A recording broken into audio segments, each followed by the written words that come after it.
ధన్యవాదాలను తెలియజేస్తున్నాను. ఎందుకంటే ఈ సందర్భంగా మరి మహిళల యొక్క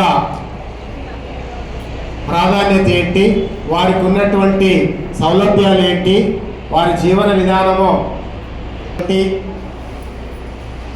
మహాలక్ష్మి సిబ్బంది అందరికి కూడా ఈరోజు ఇక్కడ కూర్చోవడం అంటే నిజంగా మరి చాలా హ్యాపీగా ఉన్నది. వారందరికీ కూడా మరి నా హృదయపూర్వక అభినందనలు తెలియజేస్తున్నాను.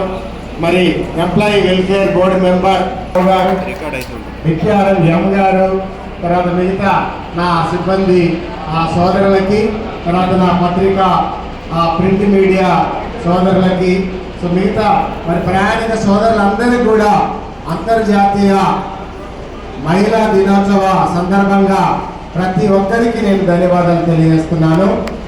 ఈరోజు కార్యక్రమం మరి అంతర్జాతీయ మహిళా దినోత్సవం. ఇదంతా అంతర్జాతీయ అంటే నాకు తెలిసినంత వరకు ఈ కార్యక్రమాన్ని చూస్తూ ఉంటే ప్రపంచం మొత్తం కూడా జరిగేటువంటి కార్యక్రమం అంటూ ఏదన్నా ఉండొచ్చా అంటే అదే మహిళా దినోత్సవం. ప్రపంచంలో అంతటా జరుగుతున్నటువంటి దినోత్సవం ఇది ఒకటే. ఏ దినోత్సవాలు కూడా, ఏ పండుగలు కూడా కొన్ని ప్రాంతాలకే పరిమితం అవుతున్నాయి, కొన్ని రాష్ట్రాలకే పరిమితం అవుతున్నాయి, కొన్ని దేశాలకే పరిమితం అవుతున్నాయేమో, కానీ ఇంటర్నేషనల్ ఉమెన్స్ సెలబ్రేషన్స్ డే అంటే ఇది ఒక రోజే. అందుకనే చూడండి, అందరూ మాతృమూర్తులు మొత్తం వాళ్ళు ఎదిగిపోతా ఉన్నారు. ఇక్కడ అందరికీ మరి నిజంగా మరొకసారి ధన్యవాదాలు, శుభాకాంక్షలు తెలియజేస్తున్నాను. ఎందుకంటే తెలంగాణ రాష్ట్రంలో మహిళా దినోత్సవం అంటూ నిజంగా హృదయపూర్వకంగా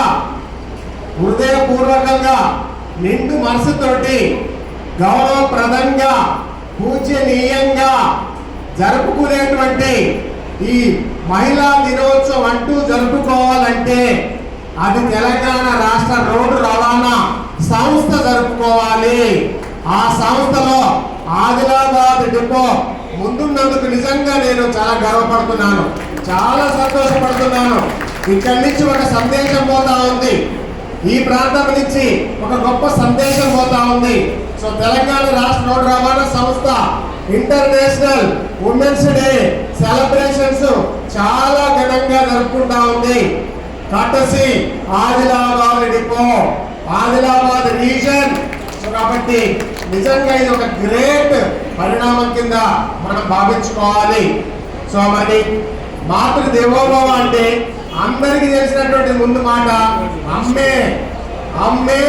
అన్నిటికంటే ముందు పుట్టినటువంటి మాట అమ్మే. అందరికంటే, అన్నిటికంటే, అన్ని చదువులలో, అన్ని మాటలలో, ఏ భాషలో అయినా కానీ పుట్టినటువంటి మాట ఏందయ్యా అంటే ఏం పుట్టింది?